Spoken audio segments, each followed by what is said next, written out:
What's going on, guys? Sensible Prepper Live. By myself today. Robbie's not going to be here. We do have Sarah Mack, though, over on the computer. We will be taking questions and we'll take breaks for those.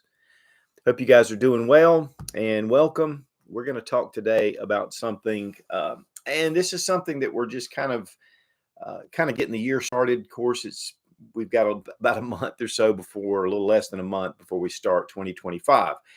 And I have talked about some things with the new election and a lot of positive things that are going on, but it still doesn't mean that we need to at least be really on point. Now is the time, really, to get yourself squared away. And the things we're going to talk about, it can happen at any time. And it's not anything extravagant. We're not going to get into EMPs or Civil War or World War III. And I really think that at this point right now, it's going to give us some time. I really feel that we can get ourselves more prepared. So we're going to talk about the 5 top concerns of preppers, but we always like to bring in solutions. What are some things you can do? Because, we can talk about these things all the time. It's what is the solution? What is it that, will make us better prepared to protect our families, protect ourselves, and our communities? And on the thumbnail, I used a painting that was done about the fall of Rome. Here's a city or an empire that was extremely prosperous, one of the most prosperous in the world. The way of life was just incredible, especially during that time. The peace, the peace of Rome and the Pax Roma. I mean, it was definitely a time of flourishing. It was a time that people, really, the economic world had really benefited from Rome.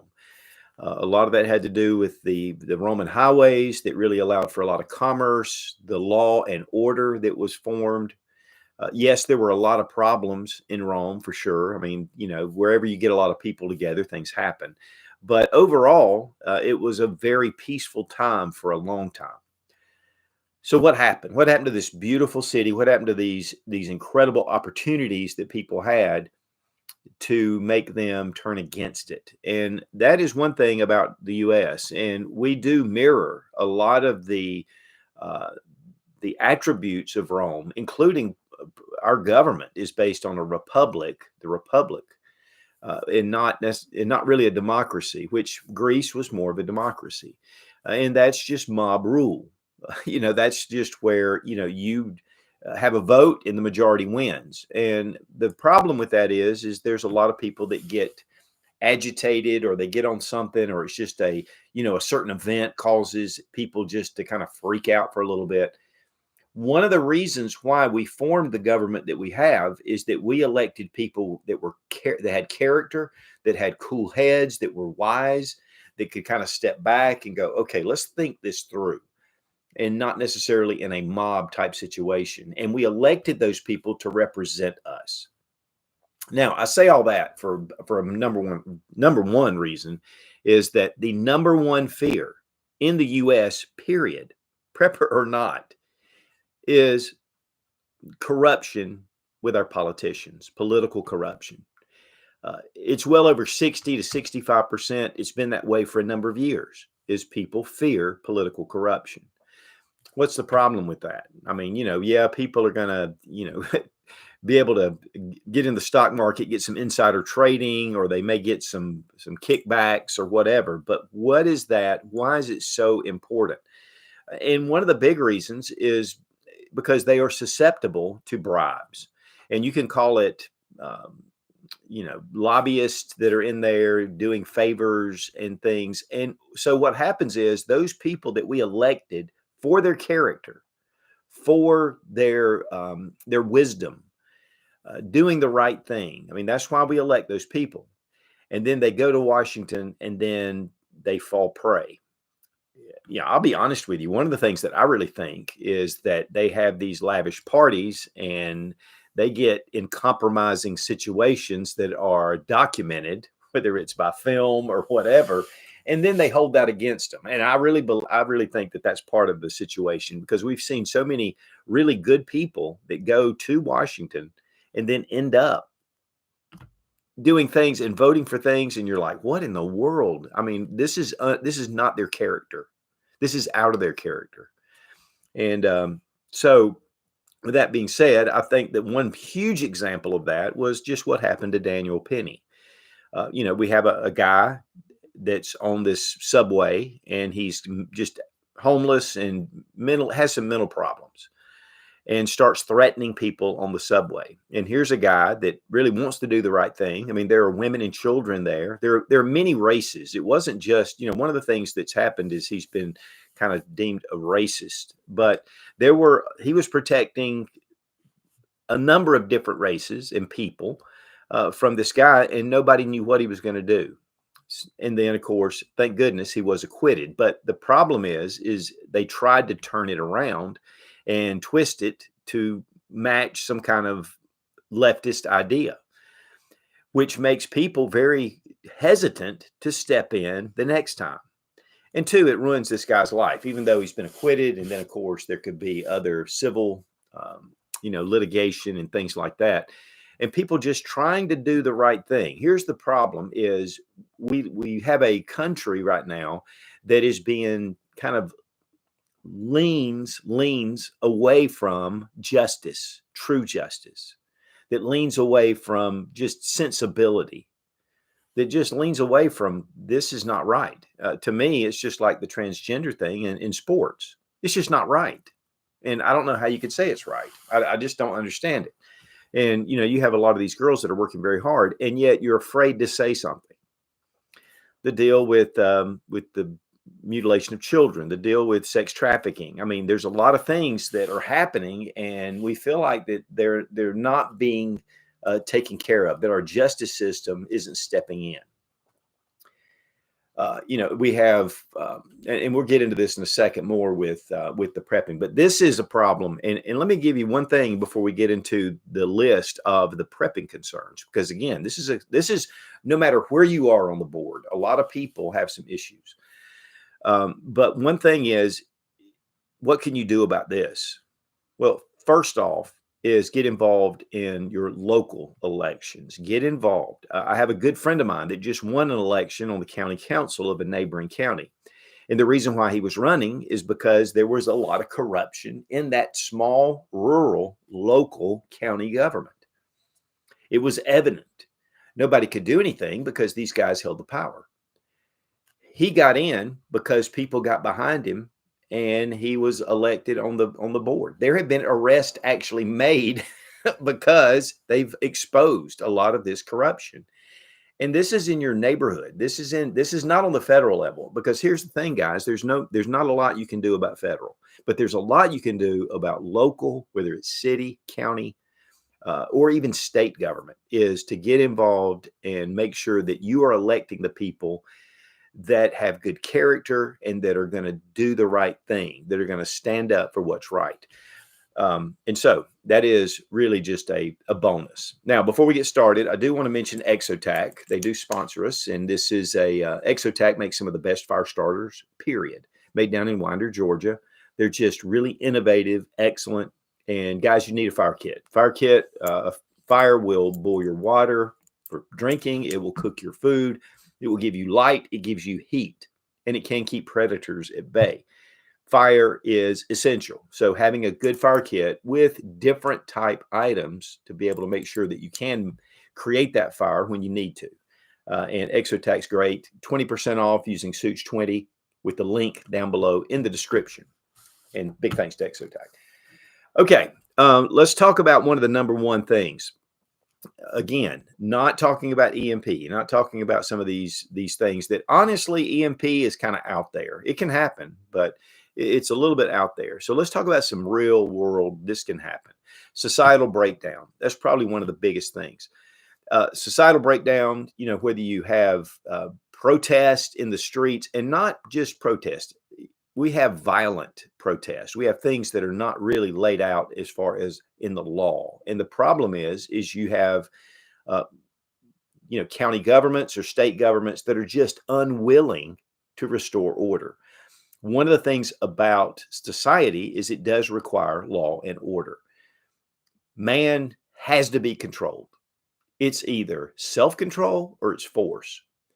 And when we lose the ability to have self-control, there has to be a force that comes in that stops it, because otherwise it becomes anarchy. So first off is we need good law enforcement. Let me give you a prime example, because what's happening is a lot of times things are going on and then our law enforcement's hindered. Yes, there's some bad apples out there. Yes, they need to be culled. They need to be taken out. They should go for a different, a law enforcement officer has a really bad attitude, has no business being in law enforcement. Law is it's like the liberty, it's the blind eye of justice. She's blinded. She has a scale. She weighs it on the scale without her own kind of biases and allows justice to take over. I have, in our local area in Greenville, South Carolina, we had, the Antifa BLM type protest. And there was one where they took over this pretty major area entrance right into the city. And it's a very heavily trafficked area. And so we had a big protest come in and just block the highway, just disruption, raising Cain, causing problems, harassing people. And the county government was there, the city government was there, and the police, and they were kind of keeping things under control, which were more than a lot of places. They were actually active. Not until the State Highway Patrol showed up, and the South Carolina State Highway Patrol, they're serious business. In fact, most state patrols are pretty serious. Well, when they showed up, they cleared the area within 5 minutes. I mean, they came in, they took care of things, they got people off the street, they made people move, they got things taken care of, they restored order. If you don't have political backing, if you don't have your city council backing you, if you don't have your mayor, if you don't have your state governor, if you don't have those people backing you as law enforcement, your hands are tied. But here we have a mandate coming from the governor saying, take care of this. And they did, and they took care of it. The thing is, a lot of these issues with these protests, and when I say protest, there are good protests. We have a right to protest. We have a right to assemble and to speak our mind. And that's a God-given right. It's in the Constitution, and we should have that. But when it gets into violence and when it gets into intimidation, it has to stop. And law enforcement has to have the ability and does have the ability to stop it. When we went to Virginia, they had the big Second Amendment rally in Virginia, and the governor of Virginia was trying to pass a restriction on AR-15s or assault rifles. There were about 20,000 people showed up, Second Amendment supporters. I was there, and it was massive. You couldn't even move through the crowd. In fact, Mr. Guns and Gear was standing 10 feet away from me, and we were texting each other, trying to find each other, and realized we were right there in the same vicinity because there were so many people. A lot of people were carrying AR-15s. A lot of guys had full-on body armor. Everybody was walking around was armed, including myself. We were all armed, not to do anything except to stand and make a statement. It was one of the most peaceful protests. But the fact is we ended up changing or keeping Virginia from passing an assault weapons ban because of a peaceful protest. As we left the area, law enforcement was thanking us for cleaning up the area. We left the area better than we found it. People picking up trash. They were, being very respectful. They were very respectful to law enforcement. The restaurants there, they were saying, we really, you guys have been awesome. And, and we made the statement, we got the effect we wanted, and yet we did it in a peaceful manner. And really, it made people kind of look at us and go, well, they're not so bad. Instead of coming in and tearing up the place and burning down local businesses and doing all kind of mayhem and stealing and rioting and going into stores, which there's no place for that for law and order. There's no place for that. And the law enforcement can stop it, but their hands are tied. So first off, what are some solutions? Number one, make sure that your county government, your sheriff, Sheriff in your county is the highest law enforcement for you, period. Even Trump's federal law enforcement. So a county sheriff is extremely important, making sure that it's a person that has good character, that has a good belief in justice and adheres to the Constitution. And when you have that, you have someone that doesn't put up with lawlessness. So societal breakdown kind of comes back and it stops. It keeps it in check. Again, man has to be controlled. We have to have that self-discipline or it's force. And force typically doesn't work out because it just turns into chaos. Right now we have of course, right now things are kind of mellowing out. And a lot of that has to do with Trump coming into office. There's already an effect. People are already starting to kind of go, okay, we've got somebody in here that means business. He wants to do the right thing. And listen, guys, Trump's not perfect. And I've never thought that. But he does have some leadership qualities that I think we need during this time. But civil unrest, also homelessness. And that was one of the things with Daniel Penny. There needs to be some reform really to our mental health institutions. They've pretty much been done away with. And we really need reform. We really need to get these people the help that they need. And of course, with drug addictions, that is also an alcohol. That is a problem with the homeless, but they don't have a place to stay. They're staying in the streets. We had dinner the other night, this past weekend in downtown Greenville. My wife and I were walking back to the car, and it was 24 degrees. Now for South Carolina, that's pretty cold. There's a guy laying under a bench with a blanket on. And we saw him and I thought, I don't know how he's going to make it. Now people make it all the time, but people die all the time that way from exposure. They don't want to go to the shelters. They don't, but having something for them to be able, and really the mental health and getting behind them and giving the support and the encouragement. And we need to champion that because otherwise they have no other way. So homelessness, of course, the border crisis, that's bringing a lot of criminals across the border. Venezuela pretty much emptied their jails and sent them to the U.S. And we've got to deal with it, but we need to deal with it. You've got to deal with it. If you don't, if your hands are tied, if you live in a sanctuary city, your hands are tied. Law and order has gone out the window. Justice has gone out the window. And, you've got to make sure that you do your part to bring and restore that order by instilling it in your governmental officials. Now, again, we had that political corruption. That's the number one thing, but yet in your local government, make sure that it is right. Make sure that you hold them accountable. It will make your life a lot better. One of the things that I've told my family, because, a lot of times we see these things and obviously we talk about them a lot around the house and we have to be careful because we don't want the doom and gloom. We want to be realist. But the fact is when you live in an area that has good government, that really has a mind for peace, that wants to do the right thing, that makes decisions, they don't allow for bad characters and bad actors to show out, because all that does is encourage others to do it. When you have that kind of law enforcement, then you are insulated from some of the other bad things that go on in other places. So make sure that you take care of your own. And it's one of the reasons why we've seen a huge migration of people from liberal areas coming into our area. And, honestly, and you may live in Tennessee, Texas, Florida, here in South Carolina, we are growing like crazy. Because people are escaping. They want the peace. They want the order. They want to be able to live their lives without being worried that society is just collapsing. And that's a great way to be able to insulate it. And the beautiful thing is, at first I was very concerned, but I would say that most of the people that are moving into our area from other places are wanting a better life. And they're not trying to change things as much as they used to down here in the South. Okay, we're going to go to the next one, and then we're going to go to some questions. But number 2 is resource scarcity. We saw this during the pandemic. A lot of people, there was a lot of shortages. There were a lot of things. Obviously, toilet paper is the big, that's the kind of like the big billboard.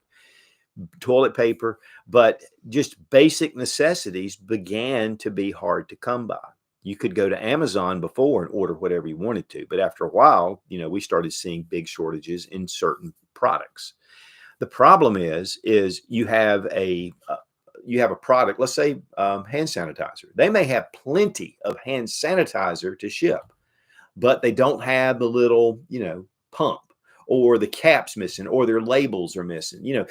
In our way of distribution, there are a number of different steps that come into getting a product to market. And so we live in a very fragile, in fact, most stores have 2 to 3 days of supplies and then they're restocked. When you have a disruption in transportation and distribution, you start to see a lot of issues. One thing that we have to be really concerned about right now is the longshoremen going on strike. And a lot of the products that we see that come into the East Coast are not going to be able to be delivered during this strike. Now, they're going to be able to go to West Coast or different areas that aren't under this union. But you really need to, at this point, look around at some things and think, now is the time. And here's the deal, guys.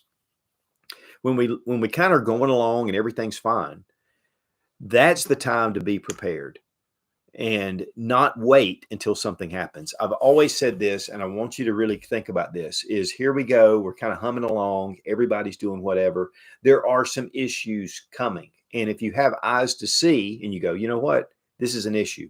This longshoreman strike is an issue. I need to get focused on that and think about how to prepare myself for an extended strike. What are some things that I need to have that are vital to my survival or just convenience? And as that goes along and people aren't really worried about it, as soon as we start seeing shortages because of the union strike, we're going to see this. People are going to freak. Once they hit that mark, it's too late. Always remember that. Now is the time. As we hum along, now is the time. It starts to jettison up and it's too late. Just like with the gas shortage or the hack that went on the East Coast with gasoline. When that was announced, I went to the gas station thinking I was going to face I don't know what, and nobody was even there. And I filled up my cans. I left. I told my family, I said, go fill up your vehicles. And they all did. And they were like, okay. For the next week, you couldn't buy fuel. You couldn't even get it. Here's the fact, guys. You can have as much money as you want, but if the products are not available, you're not going to be able to get them, or you're going to pay an just huge price increase. So get yourself and your basics really taken care of. It's really important. All right, let's go to a couple of questions and then we're going to move on. Nick Cowart asks, howdy from Florida. How do you recommend getting started with basic land navigation? Well, that's a good one. And, there are some classes around. There's some guys that teach that. And I know Fieldcraft Survival is one that's really good with that just comes to mind. But there should be some good organizations that are around that teach land nav. Now, I'll tell you one guy that I really like, and it's Corporal's Corner. He's a YouTuber. In fact, he was down at the Georgia Bushcraft event. Somebody said he was down there, and I really wanted to meet him because I really like this guy. But I ended up not seeing him. But he does a great class, and this is just online, of a compass, navigating with a compass and different ways to navigate. So there are a lot of resources out there. There's nothing, though, that substitutes getting out and doing it yourself. So even if you can't find a class or you don't know, look at some YouTube videos, watch it. I mean, Corporal's Corner, the guy was in the military and the Marines, and he goes through a lot of the basics. And it's really good and it's easy to understand. So check that out. But then not just watch it, go out and actually use the techniques. That is huge. And you're going to find yourself going, oh, okay. And, whether it's quadrant or whatever, another thing about land nav, it's good is to get topo maps of your area. And so that way you can kind of get certain, you can map out different areas. You can do things with the maps and you can get those online. So, it's really easy to have topo maps of your area, but check out some online sources. Corporal's Corner is just the one that I've liked his stuff. I've watched his whole land nav stuff and it's been really good. So that would be my recommendation. Gillian's Homestead asks, any advice for a truck driver who spends most of the 10 p.m. to 8 a.m. in an inner city? I have a well-equipped get home bag. Well, I'm sure you're being a truck driver, you have it, and it's according if you're in different cities.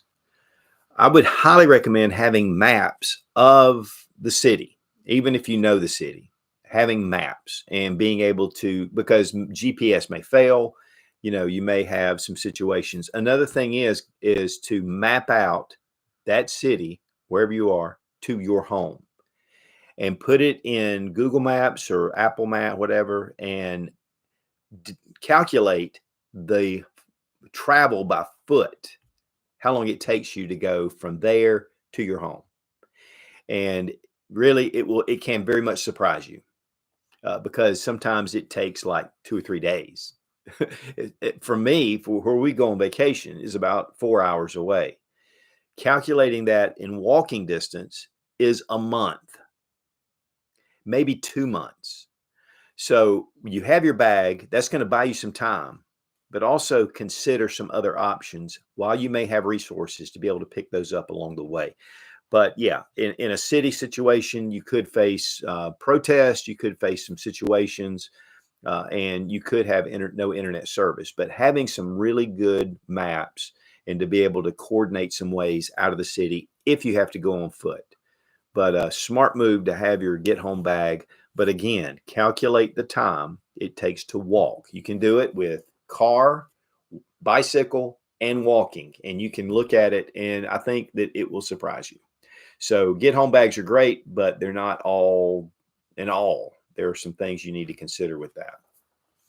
Randy Lay asks, what would you consider to be the top items for swapping? Well, barter items are definitely one of those things. Obviously, firearms and ammunition, but you've got to have enough ammunition. Liquor, alcohol. Alcohol is a big one. Cigarettes could be something. I mean, it does have a shelf life, so it doesn't, stocking them up. But honestly, if somebody can't get cigarettes, they don't care if they're dried out or not. They just want a cigarette. So any kind of vice is a big deal, but also gold and silver. And one of the things that, I'm big about is precious metals. And so it really protects your wealth. And so I think that is one of the big things, and having some cash on hand. But in a total grid down situation, cash could lose its value, but it can help you to circumvent maybe ATMs being down. But yeah, any of your vices, but guns and ammunition have been a big one for a long time. One of the things, though, about that is that down in Argentina during their collapse is some people had stored up ammunition to trade. And then the government came in and passed a law saying that you had to have a license to sell and trade ammunition. And so it really kind of got to be, an issue for some people. But those are the kind of things. Think about what people want. Think about what you want. I mean, somebody that likes to have a drink or coffee. Coffee's also one. Again, you've got to consider the shelf life. So if you have coffee and it sits around for 2 or 3 years, it's not going to be any good. So instant coffee actually is something that people really want. A drink at night, they want something. So it makes it a really good. Medical supplies can also, but some of those things you're going to want to have an abundance of, and you don't want to trade off. But that's what I would recommend, some things that people are going to be looking for and that are really desperate for. To me, if you have a bottle of vodka or a bottle of gin or whatever, and you get your smaller bottles, keep some smaller bottles. I wouldn't get the big ones, just get some smaller bottles. And if somebody really wants it, you're going to be in really good shape to trade for some things that may be well above the value of what you have. So big plus. Okay, we'll come back to some questions in a second because we really want to talk about this. But let's talk again about, we're going to finish up resource. There were a couple of things I wanted to make sure that I covered, but obviously, your food, your water, the basic survival supplies. Again, guys, this is the time to put that together, but also working more toward being self-sufficient, whether that's, a garden, whether it's livestock, having things that help. And, and there is the big thing about either stockpiling or hoarding versus hoarding. Be careful not to be a hoarder, Be careful to get the things that you really need and to keep them organized and to rotate them in and out. And it just becomes really part of your lifestyle. It doesn't have to take over your life. It doesn't have to be your number one hobby, but it should have a place to be able to, on a consistent basis, build up your preps. And that's where, the scarcity, you're going to be protected somewhat by the scarcity. And here's the thing, and I've always said, I've been saying this for a number of years now, is prepping is not an end all. Oh man, I've got a garage full of food. I've got supplies. I've got guns. I've got ammunition. What it does is it buys you time. It buys you time to make more decisions and to reach a new normal. But also what we saw with Helene, when people that were preppers, we know people that were preppers and they had their entire house and all their supplies washed off the mountain. And then what do you do? So having maybe an off-site place to have some stuff stored up, which we do. And we have a storage unit, and me and a buddy of mine, we go in together and we keep needed survival supplies that are not in our area. It's not far, but it's not directly in our area. So if something does happen, we do have a backup, and it does at least buy us some time. Buying us time, that is a big one. Okay, number 3 is natural disasters. And speaking of Helene, so, for us, it really gave us a great opportunity, and we talked about this, to find out how we are doing on our preps. And we felt really, really good about a lot of the decisions we made, but it also brought to light some areas that we hadn't. Now, here's the thing about natural disasters. Number 1, you figure it out in your area. If fires are something that happen in your area, earthquakes, hurricanes, tornadoes, flooding, those kind of things, mudslides, rock slides, whatever, is to prepare yourself against that particularly. Down in Florida, people are prepared for hurricanes. Typically, if you live in Florida any amount of time, you're going to be preparing yourself for that. But that also includes tornadoes and flooding, because that all comes with hurricanes. For us, we lost power. And thank goodness we had, it was in a kind of an ambient temperature. It wasn't cold or hot, so we didn't have to really worry about that too much. But I will say this, guys, in a natural disaster situation, it takes a lot of work figuring out how you're going to cook your food. So here's the deal. If I live in Florida, I'm going to have supplies put back. So when the hurricane's called and everybody runs to Home Depot, I've already got my stuff. I don't have to fight the lines. I've got my propane. I have my gas. I keep, always try to keep my car topped off just in case. So having those things just put aside, you're going to spend that anyway. And 2, with propane, you can use it in your gas grill, which would really come in handy if you want to cook. So prepare those things now, again, as you go along. And just like with a hurricane, that there are hurricanes out there that occur every year. But when it does this, everybody's at Home Depot or Lowe's, and they're buying all the lumber, and they're running and going to the stores, and they're buying everything. Go ahead and have that put aside. Give you a lot of peace of mind. So natural disasters happen to us all. Being prepared ahead of time will just give you more of a fighting chance. And again, it buys you time. Okay.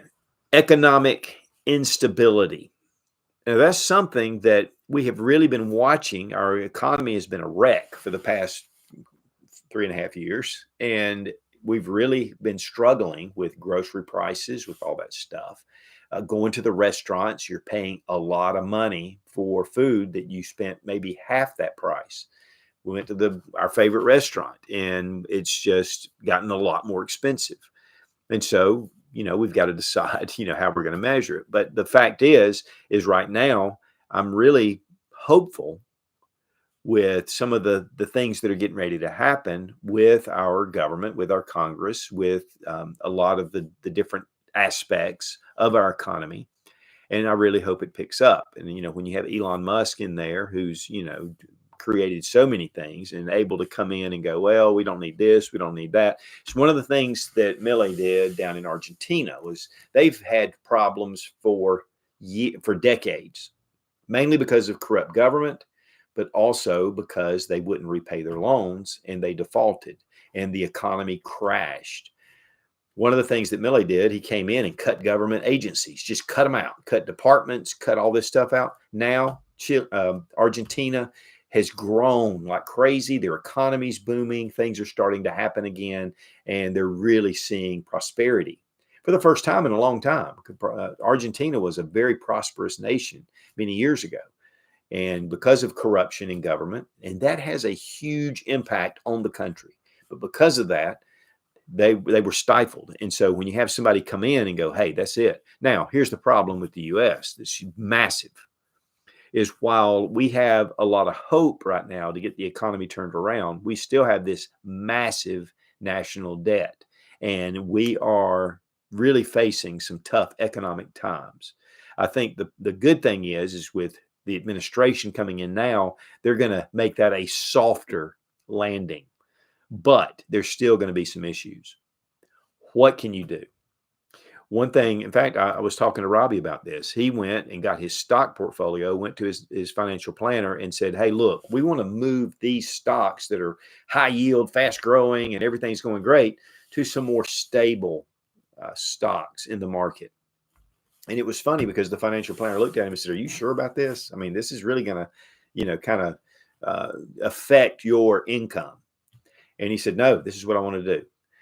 About 2 weeks later, the financial planner called Robbie and said, I don't know how you knew this. He goes, but I've been trying to get all my clients now to go to that model, because he said, we're seeing these big tech and a lot of different organizations and companies their stocks are starting to drop.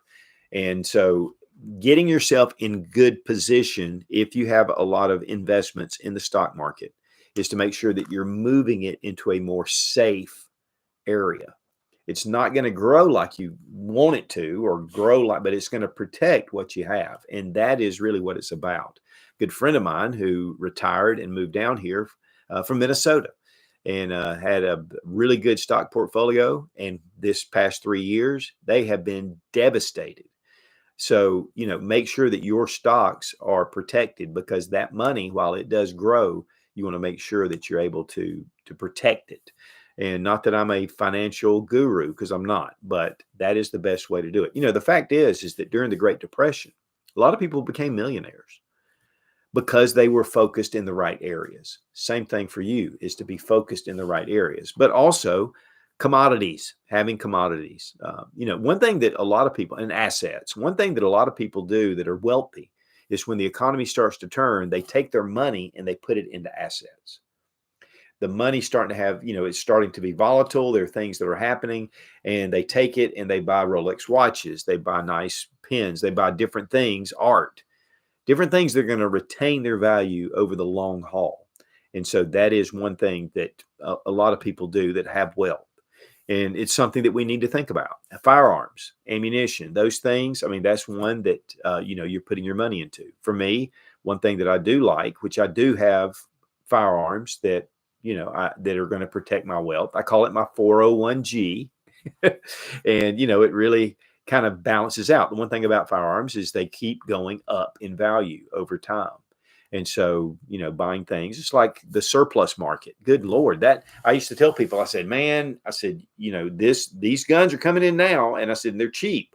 But once this dries up, they're going to go up in value. And then they kind of stifled the surplus market for imports. And sure enough, prices went through the roof. You could get a Lee Enfield 303 rifle that the British used for a long time. You could get it for $59. Now those are running $800. So having a good, that's one way to protect your wealth. Secondly, next is precious metals. And we're going to go to some questions after this one. But precious metals, big deal. Protects your wealth. Guys, when 2008 hit, there were stores that actually opened up and put signs in the window, we take silver for currency. So buying gold and silver and putting it back, it will give you a protection, a stability. You don't have to buy a whole ton of it, but just try to pick some pieces up as you can. Gold went to historic levels. Never before seen. And it has come down some, But if the market starts having problems again, it's going to go back up. So precious metals are a big deal, but assets are definitely something. And again, guns and ammo. All right. JL85 asked, could you mention what's going on with Robbie? Just wondering. Robbie. He Robbie, he got a position for this company, and he's starting actually full time the first of the year. He still wants to come in and do some lives with us because he just really enjoys it. But anyway, it surprised me. But that's what he's doing. He still has Wheaton Arms, and you can go to that. But his custom gun services and all that stuff, he's putting on hold. He just needed a break, and he was extremely busy, and he kind of got that done. And so he's not taking any more work like that. But he does have Wheaton Arms where they do the Glock aftermarket barrels and triggers and all that stuff. They are continuing that business. But he said this position was something he could not pass up. And he said, and I was ready for a change. So that's where Robbie is. So hopefully we can get Robbie back in and kind of liven things up. So that's that. Vetus says, if God forbid you had to flee the U.S., where would you go? I hope you choose my country, the Czech Republic. Listen, I'm going to tell you, and yes, thanks for asking. The thing is right now is Eastern Europe. I love it. I love what you guys are doing. And, it's funny because there's a big turn. And I noticed that even in Poland, I mean, for me being a Christian, and they kind of stood up and said, we're a Christian nation. And they had this big, huge, I won't say protest, but they had a big assembly that went through the city.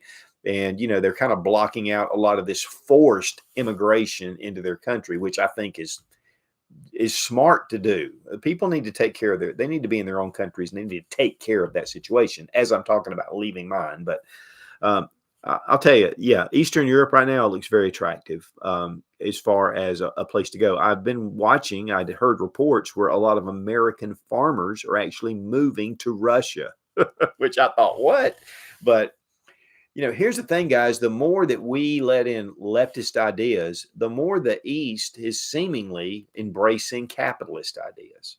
I'm not promoting one or the other or anything else, but I'm just saying that those are some signs that I've been seeing that I actually have been very encouraging. Probably if I had to flee the U.S., it would be more or less maybe toward some of the countries in Central America that have really been kind of havens. A lot of Americans have moved down there. But then you lose your gun rights. Then you lose a lot of stuff. I'll just be honest with you. There is no other option for me. There is no other option. The U.S. is my home. I love this country. And this is a place where once America falls, it's all pretty much going to fall. So to me, there's not really an option. But if I had to, if I was held at gunpoint and I said, the only way I got to go, yeah, Eastern Europe, Czech, Poland, those areas, they've really had a revival in a lot of things. And it's really good to see. They're not as much tainted by the left ideology. What's really scary right now is England and Germany and some of these other countries that are even going after people for making posts on the internet and even bowing their head in prayer in public, bowing their head in England.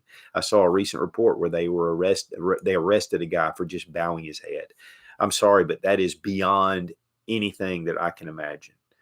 So there you go.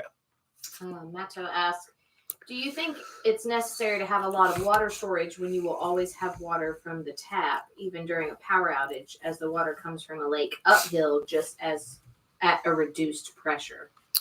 Well, it's according to your situation. The problem is, like for us, is we have good, strong water, but in it's municipal water. Could that be tainted? Could it be hacked? The one thing about even smaller areas is these hackers are going in and attacking in all kind of areas.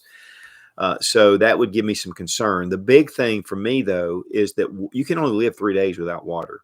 So you want to make sure, and if you have a system that you feel very confident in, I would still have a little backup because you never know. I was visiting a guy down. Well, let's see. I was going down to the Georgia Bushcraft, the spring event, and didn't know it, but they were having a boil order, and that's in a beautiful area down there.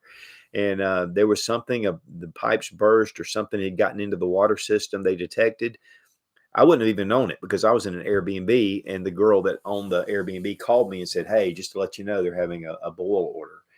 You never know where these things can happen. So I think water is one of those things that I would be definitely sure of, because again, 3 days without water, you can live a little bit longer than that, but your body starts to dehydrate, so and you really start to be taken out of the fight. But water is so vital, so vital.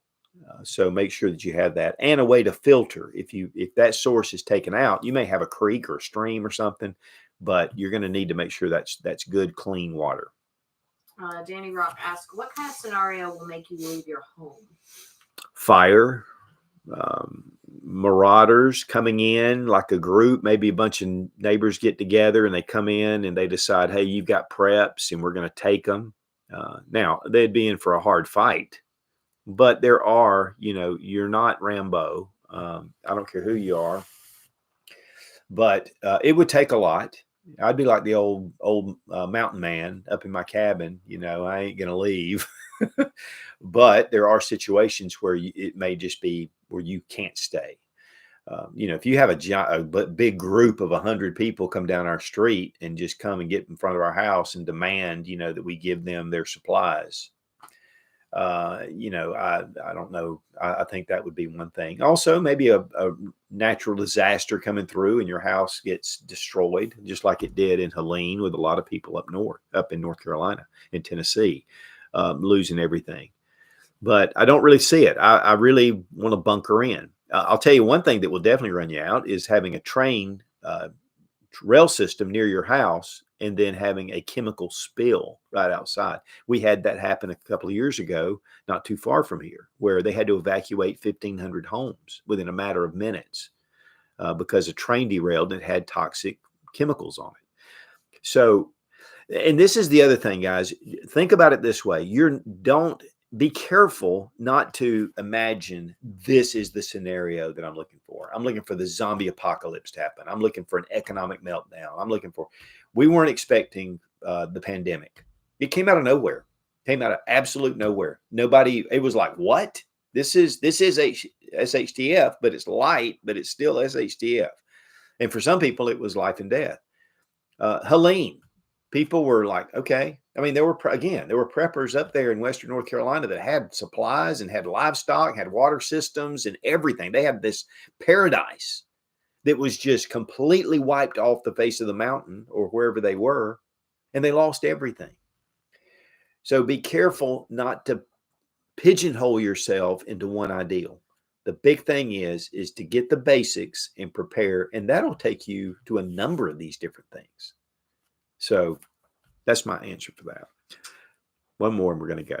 Finish up. H says, question, I travel for work a week at a time. I'm home a week at a time.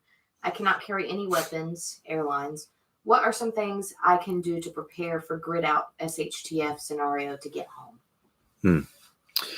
Well, I will say that according to where you're going, so if you're going to Dallas, Texas, you can carry a weapon. If you're going there are certain areas. Now, obviously, there are certain cities, and I've traveled a lot like that, going to big cities on air, and, they just won't allow it. You can't go to New York City and have a carry-on with having a gun, checked. You just can't do that. So it's according to where you are. But if I could, I would. I have a friend of mine that travels like that. And when he can, he does. He carries his firearm. And guys, it's not that difficult to do. People do it all the time. But I'm not speaking to your situation. You may not be able to. One of the big things I would use, and we're going to get into this on the next point, is personal security, but is a flashlight. Having a good flashlight that actually extends past your hand, even better, a slightly crenulated bezel. You don't want it to look like a weapon. That's one of the best self-defense tools that I would offer anyone that can't have a firearm. He's a pilot. Oh, you're a pilot. Okay.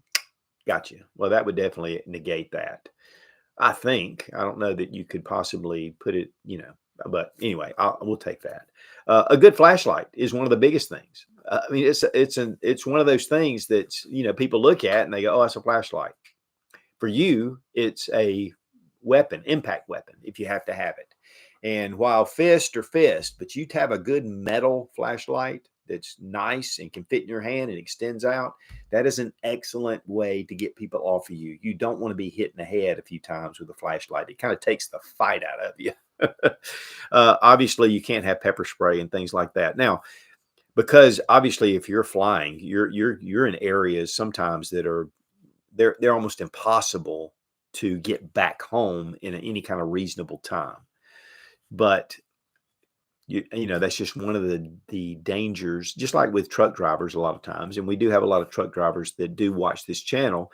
And there is one thing that I've talked about is an extended get home setup and some pitfalls and dangers. One of the things that, we were just talking about is through your Google Maps or any kind of map application is to see how long it takes for you to walk that. What it does is it's a reality check, honestly. If I live in South Carolina and I'm in Las Vegas, Nevada, it's going to take me years, possibly years to get home. So what I want to do first is make sure my family is taken care of. If I'm traveling outside of that area, I want to make sure my family is taken care of. And that is really the number one thing. And then have some supplies. Here's the thing. If something happens, first thing you want to do is to gather up some food, some water, get those basic things. And what that'll do is it'll give you a chance to get to the next point. And whatever that point is, hopefully you can somewhat resupply in some way. Having some cash, definitely cash, and I would consider precious metals. One book that I would highly recommend you reading is the John Wesley Rawls Survivors. That was where a guy was in Afghanistan. It was a fictional book. He's in Afghanistan.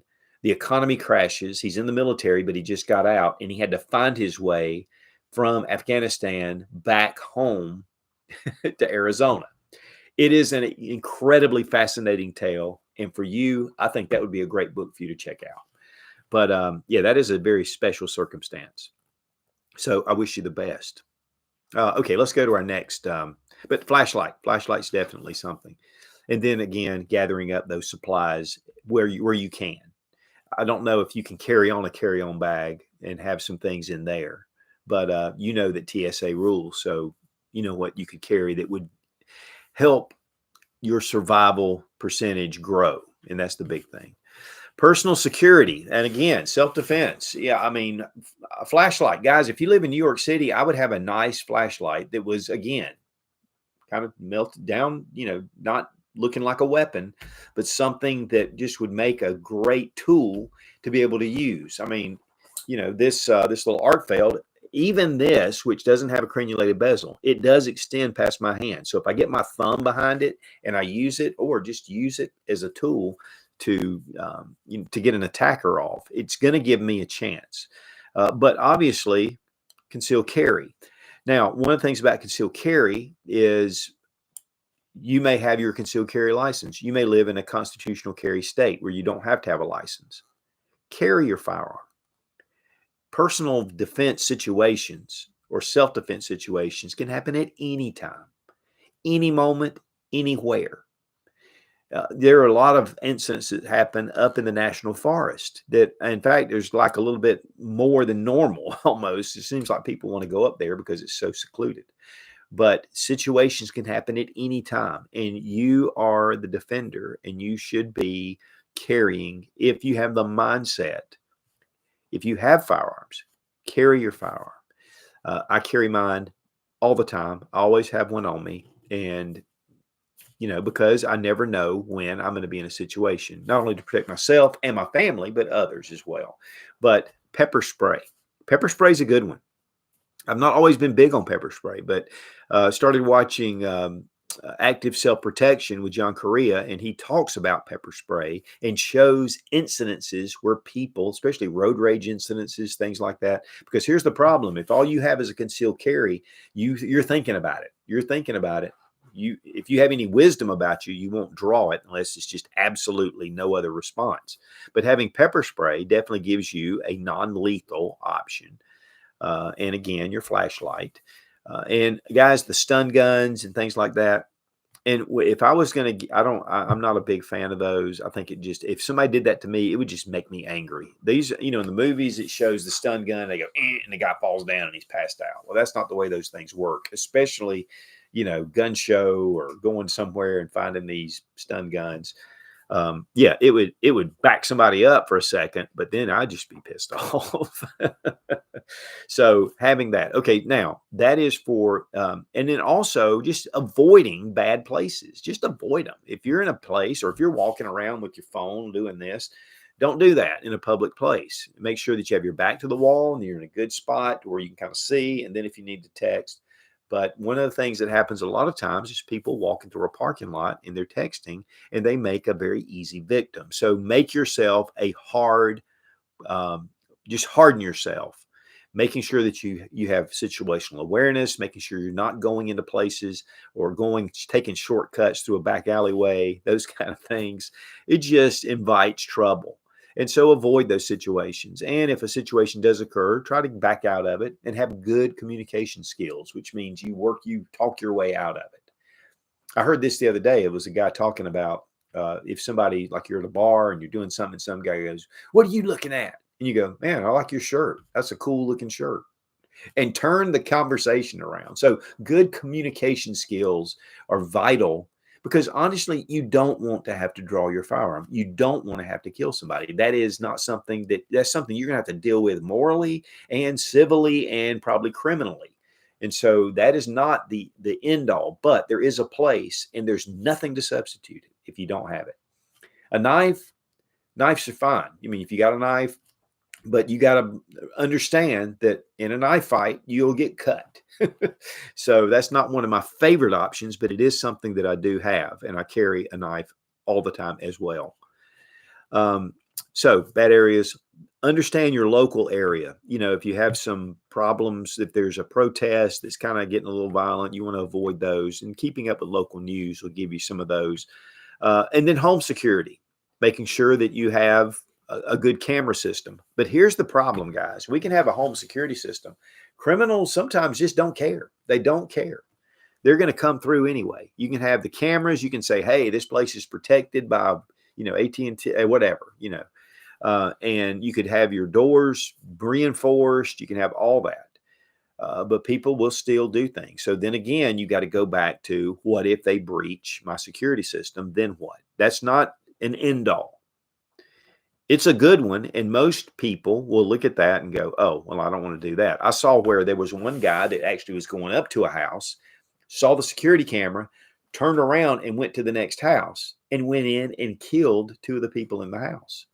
Thank goodness he stopped by that camera because they got a face. With the other house, they didn't have a security system. So security systems are important and they can deter a lot of problems, but don't make that your end all. Understand there are people out there that just don't care. Number two about security and home security is your doors are the entry point.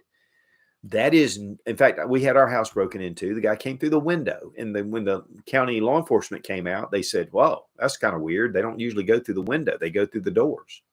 So it was interesting that this guy went through the window. So with that being said, reinforce your doors, reinforce them. If you're worried about your windows, get 3M protection and get that coating. So that way people can't break through the glass and they can't throw a rock through it and those kind of things. But there are a lot of things you can do, but there are some door stops that'll fit on your door. And I would highly recommend those. Those are one of the ways, and you'll see it when you watch some of these videos. These guys will kick the door in and then they come in. So protecting your doors. Okay. I think we're about out of time, aren't we? I think we've been going and going.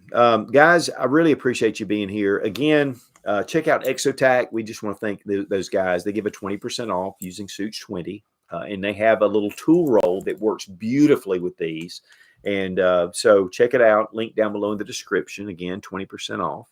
A really big thank you to Sarah Mack for bringing the questions to me and helping me get things set up.